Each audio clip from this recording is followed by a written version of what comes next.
So Susanna secured this exclusive sit-down interview with Sir Alan Bates yesterday, as the BAFTAs obviously showered awards on Mr. Bates and the Post versus the Post Office. And for all those, I think, who are still, their blood is still simmering, heading towards boiling about the huge injustice that this story represented, some kind of succour, because you established that he is confident that the villains concerned are going to be criminally prosecuted. It is going to happen. Yes, although he does cast this damning verdict on the government compensation scheme. He says it's failing, and only half of the original group of claimants who he gathered together in that village hall in Fenny Compton, which is, of course, shown in the drama, only half of them have had full and final redress.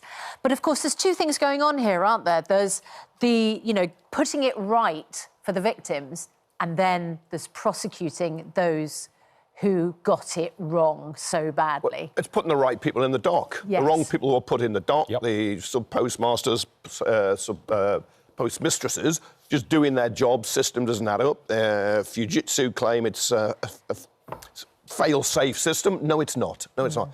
So they have to be fully compensated. And it kind of makes your blood boil that this has been going on so long now and they still haven't got all those deals. And then the second point is to have a criminal investigation into the cover-up. Who covered up so innocent people are put in the dock, evidence was falsified in many cases, and they went to prison, lost their jobs, reputations, fines. Some lost their lives.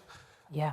Well, the guilty people have to be in the dock. They have to be before a judge and a jury, and the case has to be made. Yeah. And he was saying to you that, and we'll see this in the interview at 8:15, that the reason he's so confident that these prosecutions are going to happen is because he's very impressed by the Met's investigation. Let's listen to him say it. This is about the prosecutions. Yes, there will be prosecutions. I have no doubts on it. I mean, my meeting with the Metropolitan Police was to find out whether they were going to go ahead and look into investigating what had gone on. If they hadn't, then we'd have started a campaign to bring forward private prosecutions, just like Post Office did over the years. Yeah, because, of course, hundreds were prosecuted by the Post Office. This has been going on. We've known about this since 2010.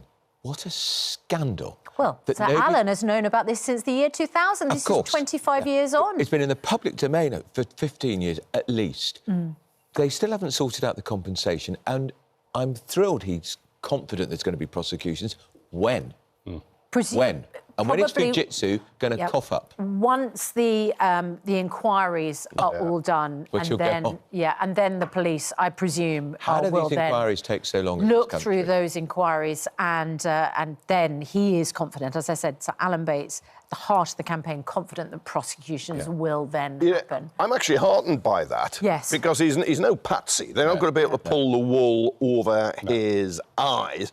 And if he is content on this side, what happens next? I think that is a good thing. And then it's down to the judges, isn't it? And one would expect, if and when the guilty verdicts start to come in, exemplary sentences for people concerned. Exemplary sentences. Well, the case has to be made. The evidence has to be put before the court, and people who are accused have a right to defend themselves. But from what we know through the inquiry, what's come out, and the drama highlighted it brilliantly and deserves to win the awards, it looks pretty open and shut in many cases. It's just who was responsible. And Sir Alan won't put names to those he thinks should be prosecuted. He's right to legally not to do that. That's right. It will be in the hands of the police, and then it'll be in the hands of the justice system. But it's the miscarriage of justice that is so grievous here, isn't it? So Alan told me that they've lost nearly 100 of the original 555 people who were in the original claiming group who have died. And some took their own lives. Yes. How shocking. He said people have died having been found guilty in the past, and later on he told me you found all those convictions have been overturned by the courts, but they've never discovered that because they died a long the way. So awful. So they've gone to their death thinking they were guilty throughout This the is whole one thing. of Well, knowing that they weren't Yeah. guilty, but knowing that their community were pointing the finger. And you have to remember, saying the community, Richard, how important a figure the postmaster and postmistress often was in that community. Part of communities. So, and then people, nudge, you know, have heard about them, their reputation trashed by an institution that knew they were lying. Allowing postmasters and posters to go into court knowing that the poster was saying, no, there can't be any problems with this IT system, but they knew that was a lie. Susanna, when you were talking to him yesterday, and as I said, it was an exclusive one-on-one, obviously we've spoken to Alan Bates in the studio. Well, we spoke to... No, well, I remember talking to him with you the morning after the very first episode of Mr Bates versus the Post Office. But a lot of the time I was going to say those interviews are done on a remote link or it's a brief studio encounter. What was your impression of him? Chatting before the interview, during and after the interview. Yeah, How would you sum him up? Completely down to earth and uncompromising.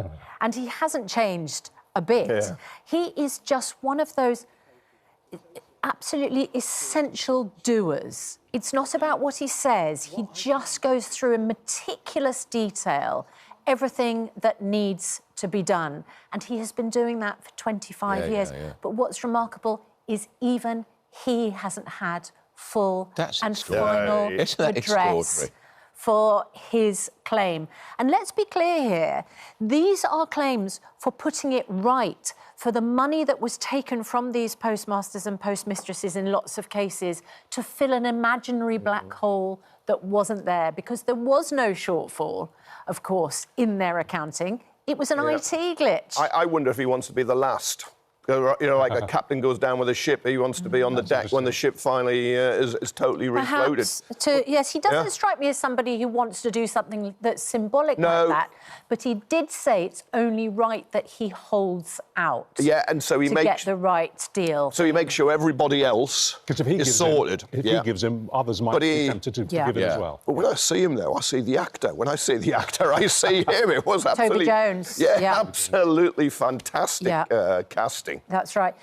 And again, remarkably, he says that in some cases, the offer is completely derisory. He says, I can tell you of other cases where the people have been sent to prison, suffered, they have claims in for substantial amounts, and they've been offered less than 0.5% of their claim. That's insulting. He says that a strong, powerful individual figure, he suggests from the judiciary, should now come in and drive these claims through, that they should be completely taken away from government civil servants. Well, I can't understand why some strong individual figure in the government can't get hold of this. Because when you could... to do the right thing, the public would be cheering this minister on.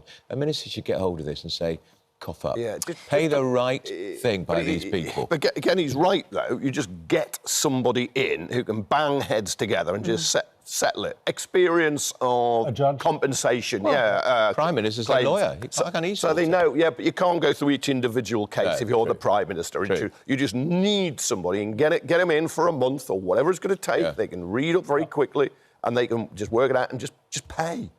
Pay the money. And meanwhile, there's an ITV News exclusive this morning which finds that wrongly accused, wrongly convicted sub-postmasters have said that the Post Office should pay for therapy and counselling for life due to their ongoing trauma. It's a new study. It's called Understanding the Impact of the Post Office Scandal, and it's documented for the first time the ongoing psychological impact. And in fact, Alan talked to me about that yesterday. It's not just the sub-postmasters involved who have been inflicted by this. It goes right across the families in there. I mean, it's horrendous. But government have refused to accept that in part of these settlements. They will not take on board the damage that's been inflicted on couples or in families or whatever as part of any settlement or in a review of their cases. It's just shocking. It's unarguable, when will they stop this? Just do the right thing by these men and women. Yeah. It is unarguable. They are fine people who've been...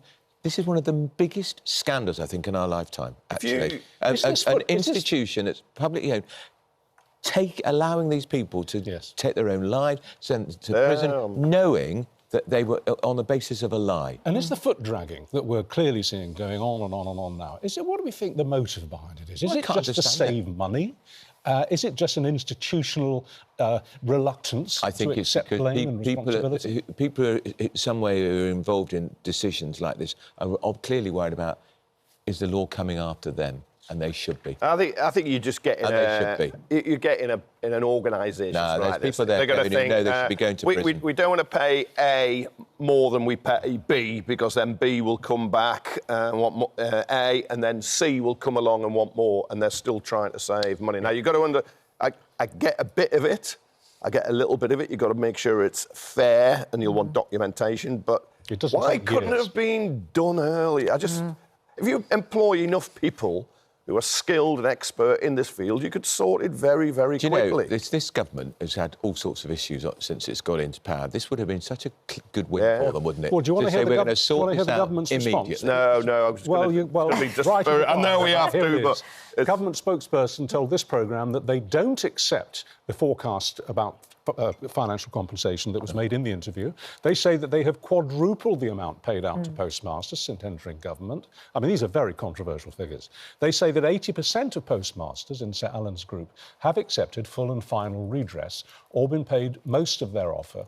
And there is a panel independent of government to decide cases where postmasters are unhappy with their offer. Which the forecast refers to the fact that Sir Alan believes that his analysis of the government's figures is that full and final payment won't be made until 2027. Well, I'd rather believe Sir Alan than the government. Was that 80% of being paid full and final, or most of? Yeah. Right. 80% have accepted full and final redress or been paid most of their so they offer. haven't. So that 80% is counting two different things. Those who settle completely and those who haven't. Yeah, it's weasel words. And again, this would have been an easy win for this useless government. It was an easy PR win. Sort it out in full and final. Well, I just want to leave you on Sir Alan's words, because this sums up who he is, and the fact that he currently has not accepted the offer that's been made at the moment. I've got to try and hold out, because what's right is right. Absolutely right. That's the man he is. Another, I suppose, what many people would say could have been an easy win for the government: immigration, migration, legal migration, illegal migration, etc. On and on it goes.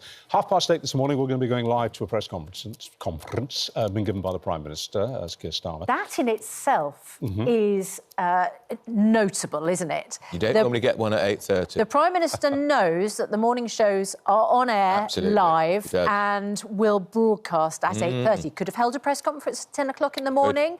Wouldn't have been live on network news. Yeah. So this is big. Yeah.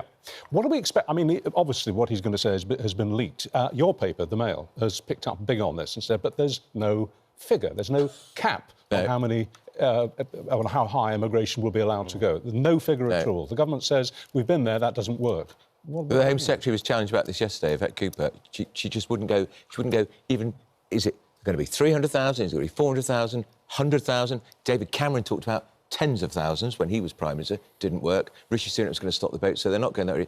People won't believe a word of it if they don't even have a target for what they're going to cut immigration by. Let's point out, Kemi Badenoch doesn't have a target. No, I agree. So it's not just this government that doesn't have a target. The Tories don't have a target either. And the one party that's going to benefit from this, reform. Yeah, that's the whole reason he's doing the press conference is because of the whack that Labour got. It's the fact that they won't put a target on it, they won't put a figure on it, imply that they're not confident that anything that I don't think he's got any appetite. No, I think the reason that it's not all been leaked. It's all been briefed. I mean, I've had briefing paper after briefing paper. Extracts from speech after speech. The Home Secretary was on TV. So it's kind of not leaked. They've prepared the ground for it. It's all because of what happened in the local elections. There were changes coming. If you want to learn the lessons of the local elections and the reform surge, it's not this. It's restore winter fuel. All right, restore winter fuel and don't start kicking away the crutches from disabled people. He's learning the wrong lesson, right? It's a big issue, immigration, migration, so are public services, so is the cost of living. They're the three big issues in British politics. And he's got to address it, but he's changed the tone completely. The reason they don't put a cap on it and say it's, say, 100,000 or 99,999, so it's 100,000, is it's kind of nonsensical in some ways, because it might be 80,000, it might be 120,000.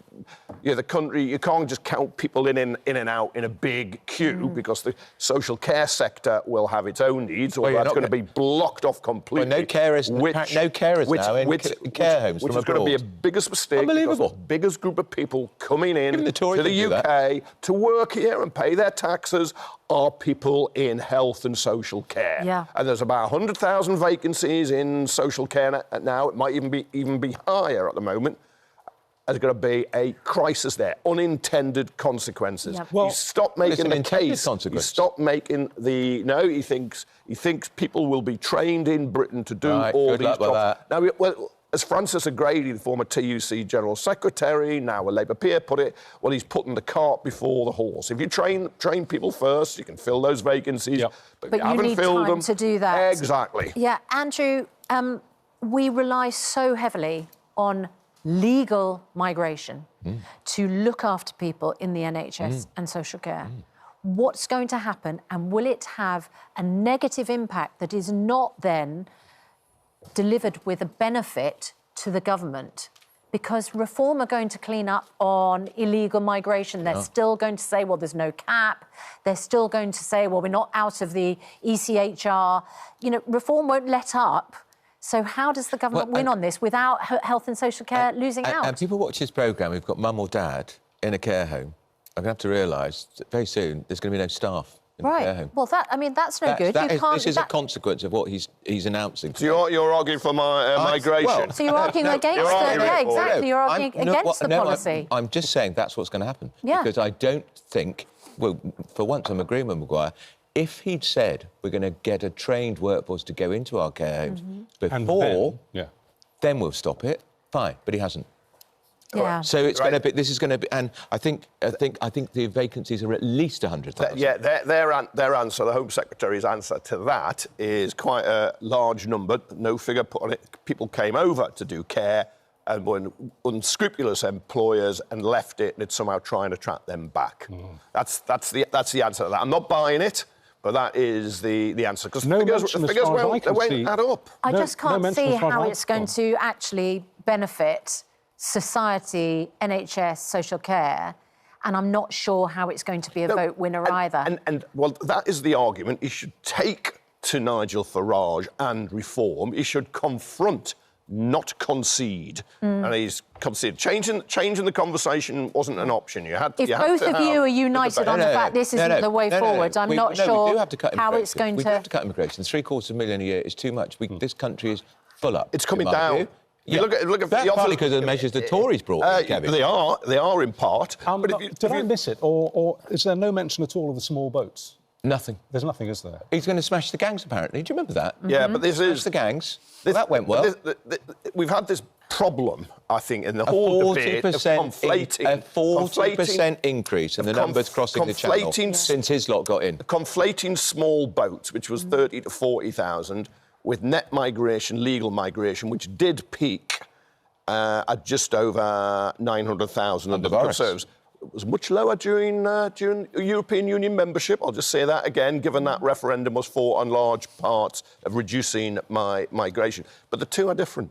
But the two are different issues. But it's laden with symbolism, isn't it? That's the political problem. Yeah. I agree with you. The numbers coming across on the small boats are negligible compared to the way people are entering another way. It's still too many, Richard. But it's symbolic. It's still too many.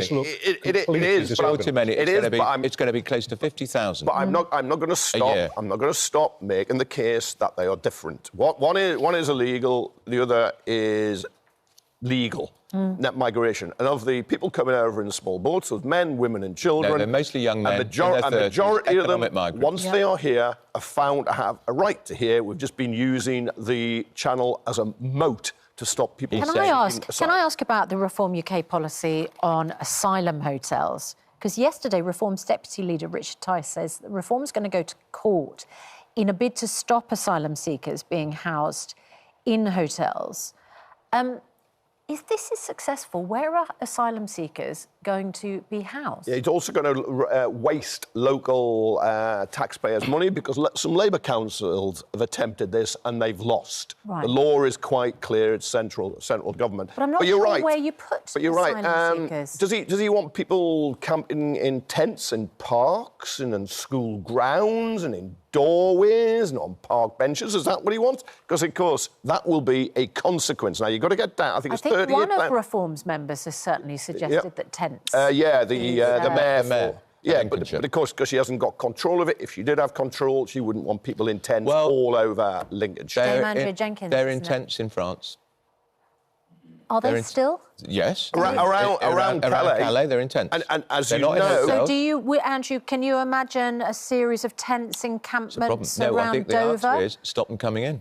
I think that is the Reform has actually case of suggested stopping the failings. building centres to house Yeah. these people. Yeah. Effectively camps. Well, the Tories for a bit had them in former military camps, and that all got chucked out by the courts. Well, locals didn't want them in there, in those military camps. And then you had the Baby Stockholm. Remember the ship down in Dorset? They turned out to be more expensive than hotels. No, hotels, and people are making a killing We've got a from a billionaire racket, now. from a Got a racket billionaire. from this. But it's clear the backlog, and then when people come in, deal with the cases quickly and swiftly. Let's finish with some good news. Front Hotel. page of your paper, the Mirror, this morning, that these weight loss jabs apparently, really, genuinely are cutting the risk of cancer by up Fantastic, to isn't half. it? Does that mean that people who don't need them for weight loss should start thinking about taking them Makes for you wonder. That's the cutting implication. cancer? Yeah. That's the implication of the Because report. obesity is considered a trigger Yeah. for cancer. So I wonder whether what they're doing is they're reducing obesity and therefore reducing the risk of cancer. Apparently it think it's goes that. slightly beyond that. Right. I think,